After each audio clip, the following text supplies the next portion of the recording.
Thank you very much, Mr. Chair, and welcome, Dr. Gottlieb. It's nice to have the chance to have you before our committee, and I appreciate you being here today. I'm sorry I was in my other committee and I didn't get to hear your opening remarks. I will follow up with that, make sure I connect on those, and I'm interested to hear more of what you had to say about drug pricing. It's an issue I've cared about for a very long time, going back to when I was a state legislator, and we don't have time to get into the topic today, but particularly on the topic of reimportation of drugs from Canada. I'm from Maine, a border state. I've accompanied many busloads of senior citizens who've taken that trip across the border, gotten a duly licensed physician to rewrite their prescription and bought virtually the same drugs in Canada for a much lower price. And drug pricing overall, our inability to negotiate for better pricing is a huge issue. The president has brought it up several times, so he seems to be willing to talk about this, yet there was nothing in the budget around it. And I know there have been safety concerns raised about prescriptions being filled in Canada. It's a much longer topic, but I'd be interested in taking that up with you at some point, and I will submit some questions for the record around that. Just a couple of other topics, and I appreciate you've only been there for 2 weeks. This is a lot to absorb, and I know you already know a lot about it, and you've given some very detailed answers already today.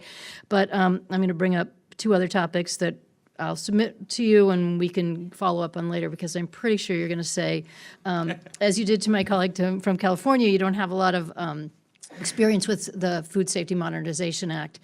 I've worked quite a bit on the issues of how that is practically applied to farmers. I represent a lot of small to medium-sized farmers, and I have a farm myself. So the implementation is close, and working with the department to make sure it's not a one-size-fits-all plan has been really critically important, and it's something we've focused a lot of attention on. Food safety obviously is critically important to us, but if you have 3 rows of lettuce, it's different than having 1,000 acres of lettuce, and the application has to be different.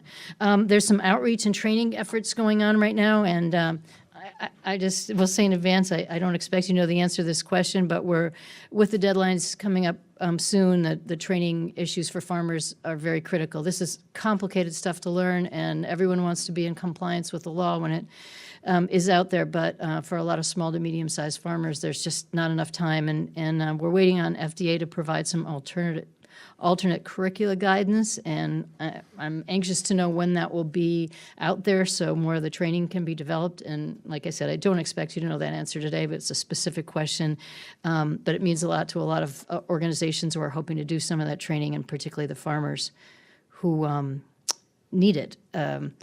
Secondly, I want to just talk to you a little bit about food fraud, which is actually quite a big issue. And specifically, just right now, I want to talk about maple syrup. It's about a $15 million industry in my state.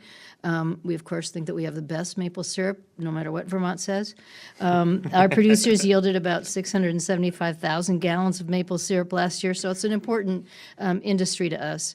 In 2016, I sent a letter to the former commissioner with some of my colleagues about maple syrup fraud issues. Frequently, cheap, industrially produced sweeteners and artificial flavors are added to products, yet they still have a real maple syrup label. So you can imagine that consumers who pay a premium price don't want to think that their food is adulterated, or in fact it's not what they purchase. So again, I'm going to run out of time, but I'll send you that more detailed question in writing. And I also have a lot of concern about the cheese board issue, because we have a lot of cheese producers in our state as well. So you've got 3 seconds. Thanks. I'll just say quickly, as someone who produces his own maple syrup, but I live in Connecticut, I'm not subject to FDA's regulation because I'm an individual manufacturer, and also I raise 7 egg-producing hens. I'm sympathetic to the concerns of small farmers and producers, so I'm happy to work with you on these issues, particularly the maple syrup issue. Great. Well, we will follow up with all of that, and we're thrilled to know that you're agriculturist in your spare time.